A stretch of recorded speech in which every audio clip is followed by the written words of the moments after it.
ഏതാനും മാസങ്ങൾക്കപ്പുറം തദ്ദേശ തിരഞ്ഞെടുപ്പാണ്. അതു കഴിഞ്ഞാൽ നിയമസഭാ തിരഞ്ഞെടുപ്പും.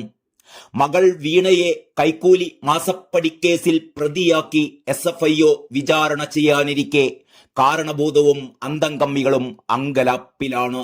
തലയിൽ മുണ്ടിട്ട് നടക്കുകയാണവർ. ഇതിനിടെയാണ് കാലങ്ങളായി സ്വന്തം വോട്ട് ബാങ്കായി കണക്കാക്കിയിരുന്ന ക്രൈസ്തവ സമൂഹത്തെ കോൺഗ്രസുകാർ പിന്നിൽ നിന്നും കുത്തിയിട്ടത്. മുനമ്പത്തുകാരെ കുടിയിറക്കി വിടാൻ വേണ്ടി അവർ വഖഫ് ഭേദഗതി ബില്ലിനെതിരെ പോയി വോട്ട് ചെയ്തു. മുസ്ലിം വോട്ടുകൾ മാത്രം മതി തങ്ങൾക്ക് എന്നാണ് VD സതീശന്റെ ഇപ്പോഴത്തെ അഭിപ്രായം.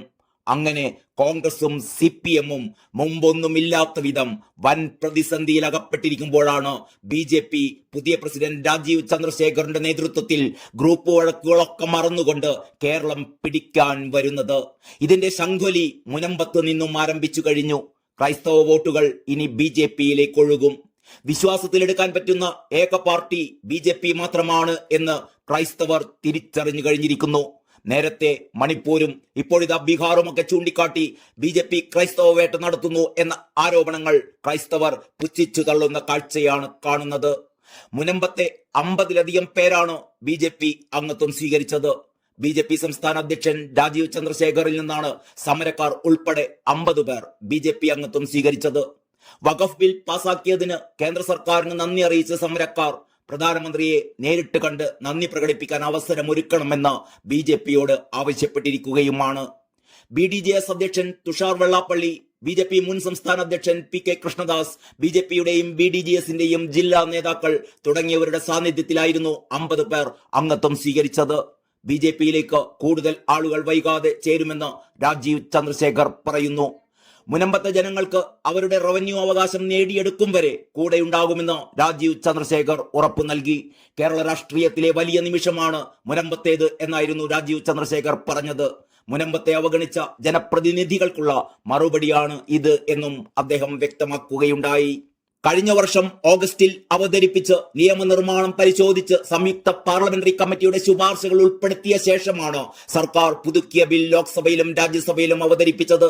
1995-ലെ നിയമം ഭേദഗതി ചെയ്യാനും ഇന്ത്യയിലെ വഖഫ് സ്വത്തുക്കളുടെ ഭരണവും മാനേജ്മെന്റും മെച്ചപ്പെടുത്താനുമാണ് ഈ ബിൽ ലക്ഷ്യമിടുന്നത്. വഖഫ് ബിൽ പാസായതിന് പിന്നാലെ മുനമ്പത്ത് ഭൂസംരക്ഷണ സമിതി ആഹ്ലാദ പ്രകടനം നടത്തിയിരുന്നു. പ്രധാനമന്ത്രി നരേന്ദ്രമോദിക്കും കേന്ദ്ര സർക്കാരിനും അഭിവാദ്യങ്ങൾ അർപ്പിച്ചായിരുന്നു അവരുടെ ആഹ്ലാദം.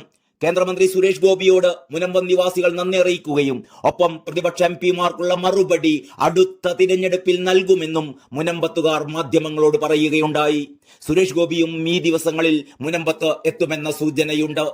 മുനമ്പം കഴിഞ്ഞാൽ BJP സ്കോർ ചെയ്യാൻ പോകുന്നത് ആശാവർക്കർമാരുടെ സമരത്തിലാണ്.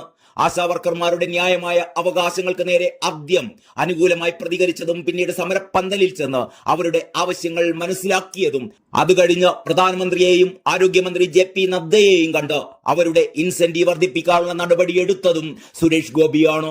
CPM ഇപ്പോഴും ആശമാരെ ശത്രുപക്ഷത്ത് നിർത്തിയിരിക്കുകയാണ്. കേരളീയ പൊതുസമൂഹത്തിൽ CPM-നെതിരായ വികാരം ആശാസമരത്തോടുള്ള അവരുടെ നിലപാടിൽ അലയടിച്ചുയരുകയാണ്. പ്രശസ്ത സാഹിത്യകാരായ K സച്ചിദാനന്ദനും സാറാ ജോസഫും ഉൾപ്പെടെയുള്ളവർ നേരത്തെ ഇടതുപക്ഷ സഹയാത്രികരായിരുന്നവർ പോലും പിണറായി സർക്കാരിന്റെ ധാർഷ്ട്യത്തെ ചോദ്യം ചെയ്യുന്ന കാഴ്ച കേരളത്തിൽ CPM-ന്റെ കാൽച്ചുവട്ടിൽ നിന്ന് മണ്ണൊലിച്ചു പോകുന്നതിന്റെ വ്യക്തമായ സൂചന തന്നെയാണ്.